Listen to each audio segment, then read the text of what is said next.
Greetings, YouTube. As anyone who's watched my channel for a while knows, I'm pro-union. But I see unions as a necessary evil.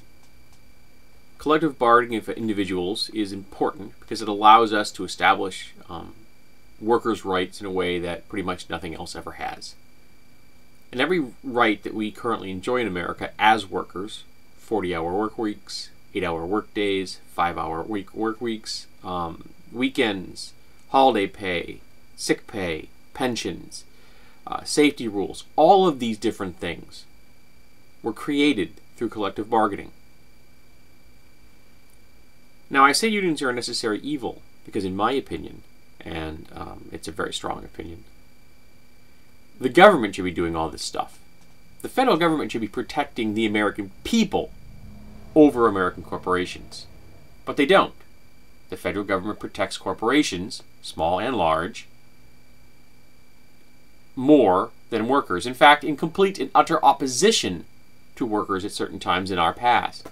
There have been pasts when the U.S. government sent out troops to suppress union efforts, all in defense of corporations over American workers.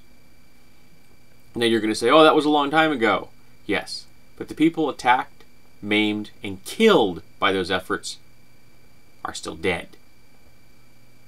Those efforts were fought for in the literal sense. Americans laid down their lives to make sure that future workers had rights.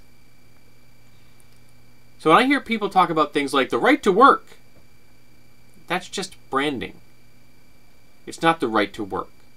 It undermines collective bargaining. If a state says that unions can negotiate for better contracts, but non-union members don't have to contribute to those efforts, those non-union members that are benefiting from the union efforts and yet have not contributed to those union efforts are, to put it kindly, free riders. That doesn't seem very fair to me, does it? You benefit for someone else's efforts. At work. Someone else did all the work. You get all the benefits. And right to work says that, you have to have a majority of people at a company that want to become union. But what happens if a minority of people want to become union? Nothing. You can't have a minority of a company become union. You have to make sure that there's a majority and they all have to agree. So a minority can opt out, undermining the union efforts, but a minority can't opt in. That's funny. I know that there are places in the world where an individual person can become a member of a union regardless of their job. The unions aren't tied to the specific company. They're just a union, and you can opt in if you so chose. That would be awesome. I would love open unions in America, where anyone who wanted to become a member of a union could. And then they would have the bargaining power of that union behind them. That would be wonderful. That would put people a whole lot closer to equality when it comes to the battle between employees and employers.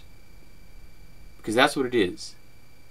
And right-to-work laws that were very similarly put into power in Michigan and a number of other U.S. states are examples of how workers have voted themselves out of power. They have endorsed policies that reduce their ability to control their lives in favor of granting more power to corporations, small and large.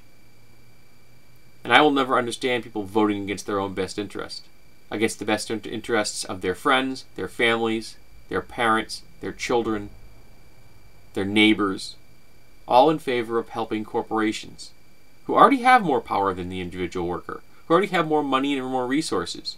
So why are we giving them more power and authority and resources? Shouldn't the people who are the most populous, workers, have more power, authority, and resources than the minority, the corporations? We should, of course, defend the corporations. I don't believe in discrimination. But they shouldn't have more power than the workers. There are more of us. A lot more of us. And we need to stand together all the workers in solidarity, and I use that word very specifically. Until the government steps up to the plate and starts doing its job of protecting workers, we need unions and collective bargaining power. We need these things to protect ourselves, to make sure that today we don't lose the benefits that American citizens laid down their lives for us to have. We need to make sure that we have these benefits for your children tomorrow. Otherwise, we're on a slippery slope towards the third world, where we have no rights, where every job is a sweatshop, where their safety regulations will be tossed out, and you will work, and you will slave, and you will be a serf at the behest of corporations.